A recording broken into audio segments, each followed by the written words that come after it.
कहानी के शुरू में हम एक बच्चे को देखते हैं जिसका नाम जैक था, जिसके फादर एक फार्मर थे। जैक को कहानियां सुनना काफी पसंद था, खास तौर पर राजा महाराजाओं की कहानियां। एक किंग की कहानी वो काफी शौक से सुना करता था। ये उस टाइम की कहानी है जब एक किंग पूरे कंट्री पर हुकूमत किया करता था और उस किंग के दौर में कुछ पास्टर्स ने बीज बनाए जो आम बीज नहीं थे बल्कि खास किस्म के जादुई बीज थे। और इन बीजों को बनाने का मकसद ये था ताकि वो हेवन यानी जन्नत में जाकर गॉड से मिल सके। और उन्होंने इन बीजों को जमीन में डाल दिया जिससे काफी लंबा चौड़ा ट्री वहाँ पर उग गया और वो ट्री इतना लेंथी था कि उसकी लंबाई आसमान को छू रही। और पास्टर समझ रहे थे कि इस ट्री का रास्ता हेवन की तरफ जा रहा है। और जब वो इस ट्री के ऊपर गए तो उन्हें पता चला कि जमीन और हेवन के बीच एक और दुनिया भी है जो कि काफी खतरनाक जगह है क्योंकि वहाँ इंसानों से कई ज्यादा बड़े जायंट्स रहते हैं। और जब इन जायंट्स ने इंसानों को वहाँ आते देखा तो वो फौरन समझ गए कि ये तो इंसान है और उन्हें जमीन का रास्ता मिल गया और वो जमीन पर आ गए। और जमीन पर आते ही उन्होंने सब कुछ डिस्ट्रॉय कर दिया और यहाँ तक कि उन्होंने इंसानों को भी मारकर खाना शुरू कर दिया। ये तबाही देखकर किंग के साथियों ने एक जायंट को मार डाला। बाद में पास्टर्स ने उस जायंट का दिल निकाल कर उस पर एक मैजिक किया और उसके दिल से एक जादुई ताज बना दिया। और हैरत की बात तो ये है कि जब किंग उस ताज को पहनकर जायंट्स के सामने गया तो उन जायंट्स ने किंग के सामने अपने घुटने टेक दिए और उन्हीं को अपना किंग बना लिया क्योंकि उनके पास वो ताज जो था। फिर किंग ने उन जायंट्स को वापस उनकी दुनिया में जाने का ऑर्डर दिया और उन सब जायंट्स के चले जाने के बाद किंग ने उस ट्री को कटवा डाला और उस ट्री के बीजों को किंग ने हमेशा के लिए अपने पास संभाल कर रख लिया। और जब किंग की डेथ हुई तो उनके साथ उस कॉफिन में वो जादुई बीज और ताज हमेशा हमेशा के लिए दफना दिए गए। और ये कहानी जैक के अलावा प्रिंसेस को भी काफी ज्यादा पसंद थी क्योंकि प्रिंसेस उस किंग की फैमिली में से थी और उनकी मदर हमेशा उनको ये कहानी सुनाया करती थी। फिर हमें 10 साल बाद का सीन दिखाया जाता है जहाँ पर हम जैक को देखते हैं जो कि अब बड़ा हो गया था और वो सिटी में अपना घोड़ा सेल करने के लिए जा रहा होता है। और जब वो सिटी में पहुँचता है तो वो देखता है कि उसी किंग का ड्रामा चल रहा है जिसकी कहानियां वो बचपन में सुना करता था और वो भी ड्रामा देखने के लिए अंदर चला जाता है। वहाँ हम एक लड़की को भी देखते हैं जो कि प्रिंसेस थी जो कि अपना भेष बदल कर वहाँ आई थी और कोई उन्हें पहचान नहीं पाता कि वो प्रिंसेस है। और तभी कुछ लोग प्रिंसेस को परेशान करने लगते हैं। जैक प्रिंसेस को बचाने के लिए आगे बढ़ता है और एक लड़का जैक के मुंह पर पंच मारता है। जैक उन्हें धमकाता है और वो सब अपने घुटने टेक देते हैं। जैक समझता है कि वो लोग उससे डर गए लेकिन पीछे मुड़कर देखने पर पता चलता है कि प्रिंसेस के साथ ही वहाँ पर आ गए थे और उन लोगों के घुटने टेकने की वजह यही थी और प्रिंसेस उन लोगों के साथ चली जाती है। फिर हमें रॉड्रिक दिखाया जाता है जिसके साथ प्रिंसेस के फादर किंग प्रिंसेस की शादी करना चाहते थे लेकिन प्रिंसेस उसे पसंद नहीं करती थी और वो उससे शादी करना नहीं चाहती थी। रॉड्रिक देखता है कि उनके स्टडी रूम में सब कुछ बिखरा हुआ है तो वो चेक करता है कि क्या गड़बड़ है और उसे एक गमले में से वही ताज मिल जाता है जो सालों पहले जायंट के दिल से बनाया था। लेकिन एक चीज बुक से मिसिंग भी थी। रॉड्रिक अपने सोल्जर को ऑर्डर देता है कि पूरी सिटी को बंद करवा दो और उसी पास्टर को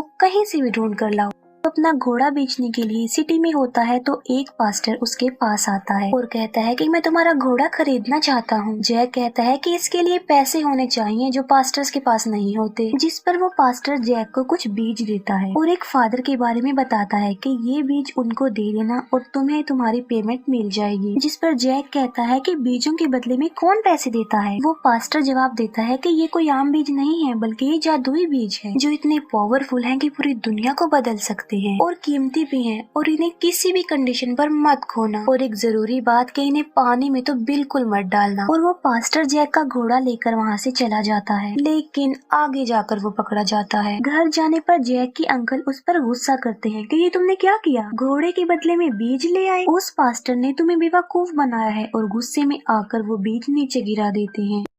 जैक उन बीजों को उठाने लगता है और एक बीज लकड़ी के सुराख से नीचे जमीन पर गिर जाता है जिसका जैक को पता नहीं चल पाता। बाहर बारिश हो रही थी और प्रिंसेस वहाँ से गुजर रही थी क्योंकि वो रॉड्रिक से शादी करना नहीं चाहती थी और इसीलिए नाराज होकर वो अपने घर से निकल आई थी। बारिश से बचने के लिए प्रिंसेस उस वुडन हाउस में आ जाती है। जैक को पता चल जाता है कि ये तो प्रिंसेस हैं और वो दोनों बातें करने लगते। अचानक से बारिश का पानी लकड़ी के सुराख से होता हुआ उस बीज में चला जाता है जो कि जमीन पर गिरा हुआ था, जबकि उस पास्टर ने कहा था कि इस पर पानी लगने नहीं देना। और बीज पर पानी लगते ही वहाँ वो ट्री उगने लगता है। अब क्योंकि उस ट्री की जड़ें घर के नीचे थी, तो वो ट्री घर को भी अपने साथ ऊपर ले जाता है और प्रिंसेस वहाँ पर फंस चुकी। जैक की प्रिंसेस को बचाने के बावजूद भी वो उस ट्री के साथ काफी ऊपर चली जाती है। नेक्स्ट मॉर्निंग प्रिंसेस के फादर किंग आते हैं, जो देखते हैं कि यहाँ एक काफी बड़ा और लंबा ट्री है जो आसमान को छू रहा है, जिसका ये पता नहीं चल रहा कि वो खत्म कहाँ पर हो रहा है। जैक उन्हें सारी बात बता देता है। किंग ऊपर जाने का इंतजाम करता है कि जाओ और मेरी बेटी को बचा लाओ। रॉड्रिक कहता है कि मैं भी जाऊंगा अपनी होने वाली वाइफ को बचाने के लिए, क्योंकि मैं उससे प्यार करता हूँ। जैक भी उन लोगों के साथ जाना चाहता था और वो उसे भी साथ ले जाते हैं। और जब ये ट्री के ऊपर चढ़कर आसमान की तरफ जा रहे होते हैं, तो जानबूझकर रॉड्रिक उस रस्सी को काट डालता है, जिसकी वजह से कुछ सोल्जर्स नीचे गिर जाते हैं और मर जाते हैं और वो अपनी लोकेशन पर पहुंच जाते हैं। ऐसी दुनिया जो जमीन और हेवन के बीच में। वहां पहुंचकर रॉड्रिक जैक को कहता है कि मुझे पता है कि तुम्हारे पास वो जादुई बीज है और तुम वो मुझे दे दो। जैक वो बीज देना तो नहीं चाहता था, लेकिन रॉड्रिक चाकू दिखाकर उससे वो बीज निकलवा लेता है। लेकिन जैक एक बीज अपने पास ही रख लेता है और वो 3-3 लोग होकर अलग अलग जाकर प्रिंसेस को ढूंढने लगते हैं। हर तरफ उनकी जान का खतरा था। जिस ग्रुप में जैक था उनके सामने एक जायंट आ जाता है, जो जैक के दोनों साथियों को पकड़कर अपने साथ ले जाता है और जैक भी उसके पीछे पीछे जाता है, क्योंकि वो प्रिंसेस को हर हाल में ढूंढना चाहता था। वो जानता था कि जहाँ ये जायंट जा रहा है वहीं पर प्रिंसेस को छुपाया होगा। फिर हम रॉड्रिक के साथ उसके साथियों को देखते हैं। उनमें से एक को रॉड्रिक उठाकर जमीन पर फेंक देता है, क्योंकि वो उसका साथी नहीं था। और तभी उनके सामने भी एक जायंट आ जाता है और वो रॉड्रिक की नजरों के सामने ही उसके साथी को मार डालता है और अब वो रॉड्रिक को भी मारने वाला होता है। लेकिन रॉड्रिक एक जादुई ताज निकालता है और ये वही ताज था जो हजारों साल पहले जायंट के दिल से बनाया गया था, जिसे किंग ने बनवाया था और इसमें मैजिक की पावर भी थी। अब जाहिर सी बात है कि जिसके पास ये ताज होगा जायंट्स उसका हुक्म मानेंगे और इसीलिए वो ताज पहनकर रॉड्रिक एक ऐसी जगह पर पहुंच जाता है जहाँ पर बहुत ज्यादा जायंट्स थे और वहीं पर प्रिंसेस भी थी और उनका एक साथी भी था जिसे जायंट उठाकर ले आया था। तो सारे जायंट उसके सामने घुटने टेक देते। अब उन जायंट्स का जो हेड होता है रॉड्रिक उसे भी अपने आगे झुकने को कहता है और वो ऐसा ही करता है। रॉड्रिक उसके सर पर पांव रखकर तख्त पर आ जाता है और कहता है कि आज के बाद मैं तुम्हारा किंग हूँ और अब हम जमीन पर जाएंगे और सबको अपना गुलाम बना लेंगे। एक जायंट प्रिंसेस और जैक के साथी एक फाइटर को अपने साथ किचन में ले जाता है और वो उस फाइटर को अपना खाना बनाने ही लगता है कि तभी वहाँ पर जैक आ जाता है। इससे पहले कि वो जायंट उसे मार डालता है, जैक वहाँ से एक बड़ा चाकू लेकर उस पर कूद पड़ता है और वो चाकू उस जायंट में घुस जाता है और वो मौके पर ही मर जाता है। और इस तरह से जैक उस फाइटर की जान बचा लेता है। फिर ये तीनों वहाँ से बाहर निकल जाते हैं और ये एक ऐसी जगह पर पहुँच जाते हैं जहाँ ट्री के जरिए ये लोग नीचे जमीन पर जा सकते थे, लेकिन वहाँ काफी बड़ा जायंट सोया हुआ होता है और उसकी मौजूदगी में ये वहाँ से कभी भी नहीं जा सकते और इसीलिए जैक और वो फाइटर मक्खियों का एक छत्ता लेकर आते हैं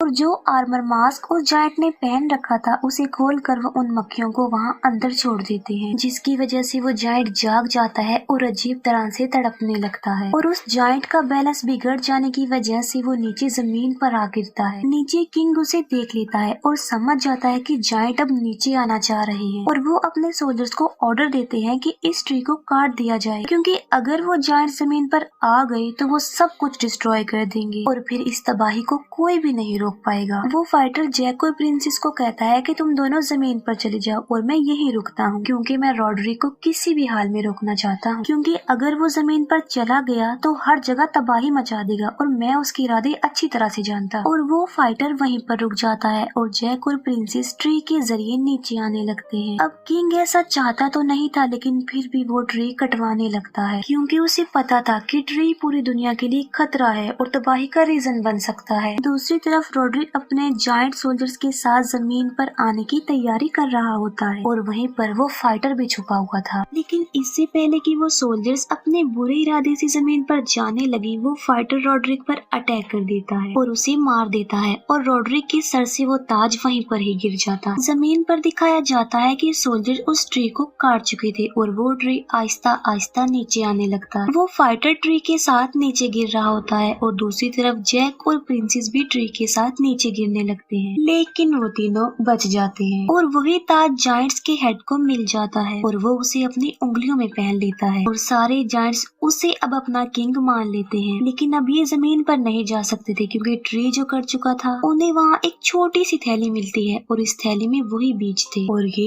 वही जादुई बीज थे। किंग जायंट उन बीजों को पानी में फेंक देता है और वहाँ बहुत बड़े बड़े ट्रीज उगने लगते हैं और ये जायंट्स उन ट्रीज को जमीन की तरफ कर देते हैं और अब वो जमीन की तरफ बढ़ने लगते हैं। किंग को उसकी बेटी मिल जाती है और वो खुश हो जाता है और जैक को थैंक्स बोलता है, लेकिन वो ये नहीं जानता था कि जैक और प्रिंसेस एक दूसरे को पसंद करने लग गए हैं। जैक प्रिंसेस को गुड बाय कहकर वहाँ से चला जाता है क्योंकि वो एक आम लड़का था, एक गरीब था। जब जैक अपने घर की तरफ जा रहा होता है तो वो देखता है कि वही ट्रीज दोबारा से जमीन की तरफ आ रहे हैं और वो फौरन समझ जाता है कि ये उन्हीं बीजों की वजह से उगे होंगे जो रॉड्रिक ने उससे छीन लिए थे और अब वो जायंट्स जमीन पर आना चाहते हैं और वो फौरन घोड़े पर बैठकर राजा को ये बताने के लिए निकल पड़ता है कि सबकी जान खतरे में है। जैक किंग और प्रिंसेस तक पहुंच जाता है और कहता है कि जायंट्स आ चुके हैं और इतनी ही देर में वहाँ पर हर तरफ जायंट्स फैल चुके थे और तबाही मचाने लगे थे। अपनी जान बचाने के लिए किंग और सोल्जर्स घोड़े पर बैठकर पैलेस की तरफ भागते हैं क्योंकि वहीं पहुंचकर वो खुद को सेव कर सकते थे, वरना वो जायंट्स का शिकार बन सकते थे क्योंकि ये लोग उसी किंग की नस्ल थे जहाँ से ये सारी कहानी शुरू हुई और जायंट्स इस फैमिली को कभी भी नहीं छोड़ेंगे क्योंकि उस किंग ने ताज पहनकर इन जायंट्स को वापस भेज दिया था। इससे पहले कि जायंट्स उन्हें नुकसान पहुंचाते वो सब पैलेस में आ जाते, लेकिन जैक पीछे रह जाता है और जिस लकड़ी के पुल के जरिए वो सब यहाँ आए थे, फाइटर उसे ऊपर खींचने का ऑर्डर दे देता है। लेकिन ऊपर जाने से पहले जैक बिल्कुल ठीक वक्त पर उसके ऊपर चढ़ जाता है, लेकिन जायंट्स का हेड उस लकड़ी के पुल को पकड़ लेता है। वो फाइटर बाकी सोल्जर्स को ऑर्डर दे देता है कि तीरों की बारिश कर दी जाए और वो ऐसा ही करते हैं और जायंट हेड पानी में जाकर गिरता है। वहाँ पर आग लगी हुई थी और इसीलिए वहाँ से तो वो ऊपर नहीं आ सकता था, इसीलिए वो पानी में जाकर दूसरा रास्ता ढूंढने लगता है। दरवाजा बंद किया जा रहा था, लेकिन जायंट्स रस्सियों की मदद से दरवाजे को अपनी तरफ खींच रहे होते हैं और किंग के सोल्जर्स दरवाजे को अपनी तरफ खींच रहे होते हैं और वो जायंट जलते हुए ट्रीज को पैलेस के अंदर फेंकते हैं। एक जायंट निशाना बनाकर पैलेस की दीवार की तरफ फेंकता है और पैलेस की दीवार टुकड़े टुकड़े हो जाती है, जिसे देखकर किंग फौरन समझ जाता है कि इन्हें रोकना तो इम्पॉसिबल है। किंग प्रिंसेस को कहता है कि तुम एक रूम में जाओ, वहाँ पर एक सीक्रेट रास्ता है जो तुम्हें एक जगह पर ले जाएगा। वहाँ तुम्हें एक फायर टॉर्च मिलेगी और तुम उसे जला देना, जिससे सबको पता चल सके कि हम लोग खतरे में हैं। जिस पर जैक और प्रिंसेस अपने मिशन की तरफ चल पड़ते हैं और जब वो महल में फायर टॉर्च की तरफ बढ़ने लगते हैं तो जमीन फटने लगती है क्योंकि वो जायंट हेड जो पानी में गिरा था वो उस जमीन को फाड़कर ऊपर आ रहा था और बाहर आकर वो उन दोनों पर अटैक कर देता और उन दोनों को पकड़ लेता है और वो जायंट जैक को खाने ही वाला होता है कि जैक वो आखिरी जादुई बीज निकालता है जो उसने संभाल कर रखा था और वो उस बीज को जायंट के पेट में डाल देता है। बीज पेट में जाते ही जायंट के साथ कुछ अजीब होने लगता है और वो उन दोनों को छोड़ देता है और उसके पेट में वो ट्री उगने लगते हैं, जिसकी वजह से उसकी बॉडी के टुकड़े टुकड़े हो जाते हैं और जैक के पास उसका कटा हुआ हाथ आकर गिरता है जिसके हाथ में वही जादुई ताज था। दूसरी तरफ सारे जायंट पैलेस में आ चुके थे और उनके सामने किंग और सारे सोल्जर्स खड़े हुए थे और उन्हें अपनी मौत अपने सामने नजर आ रही थी। लेकिन अचानक से सब जायंट्स अपने घुटने टेक लेते हैं और वो लोग सोच में पड़ जाते हैं कि ये क्या हुआ। पीछे मुड़कर देखने पर उन्हें पता चलता है कि जैक अपने हाथ में वो ताज लिए खड़ा हुआ है और वो उस ताज को अपने सर पर रख लेता है और वो सब जायंट्स को ऑर्डर देता है कि अपनी दुनिया में वापस लौट जाओ। जब जायंट्स चले जाते हैं तो सब ट्रीज को कटवा दिया जाता है। बाद में जैक और प्रिंसेस की शादी हो जाती है और उनके 2 बच्चे भी थे जिन्हें जैक जायंट्स की कहानियां सुना रहा होता है जैसे कि वो बचपन से सुनता आ रहा था। बच्चे पूछते हैं कि वो ताज कहाँ है। जैक कहता है कि वो ताज आज भी सेफ है क्योंकि उस ताज को काफी खूबसूरत बना दिया है और डिस्प्ले के तौर पर रखा हुआ है। दूर दूर से लोग उसे देखने आते हैं और आज तक किसी को भी उसकी रियलिटी के बारे में कुछ नहीं पता। और हैप्पी एंडिंग के साथ ये मूवी यहीं पर एंड हो जाती है। Thank you for watching.